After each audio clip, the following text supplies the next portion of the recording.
Paano po ba yung advice na ibinibigay nyo dito sa family member si Senator Bato? Kasi nga ang dahilan, ang assumption po ng karamihan, kaya talagang hindi siya nagpapakita dahil nga dun sa umuugong na balita na posibleng maglabasan ng warrant ang ICC para sa kanya. Pero as of now, wala pa rin naman po yung warrant, attorney eh.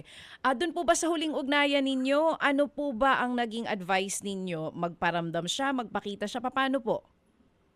Ah, Ganito po kasi ang sitwasyon. No? Just like the case of former President Rodrigo Duterte, ang sabi wala daw warrant. Pero nung pagdating dito, meron ng warrant at dinakip na kaagad.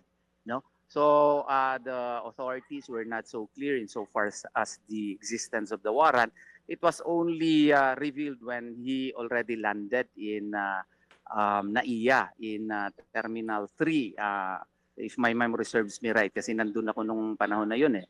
So maybe I could just I could just speculate that the reason why si Senator Bato is making himself unavailable as of the moment is because of this reasonable fear na baka bigla na lang kung malaman na yung kanyang location, bigla na lang na i-announce na meron na siyang warrant at dakpin siya kaagad at hindi na naman i-follow yung nakasaad ng ating 1987 Constitution or at least yung under doon sa Rome Statute na idulog siya sa nearest competent judicial authority, that will be too late in the day na kung gagawin yun sa kanya. So that is, I call it an insuperable cause, an absolutory cause, which is recognized under our laws and legal system.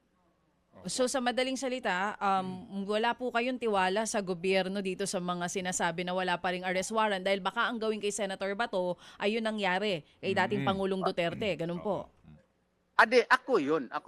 I don't know with Senator Bato de la Rosa.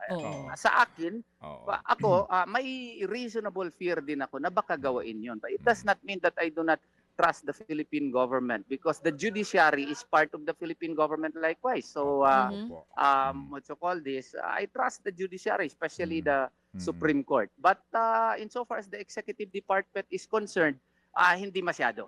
Mga kapatid, brothers and sisters, saan ka pa? Dito na tayo sa totoo.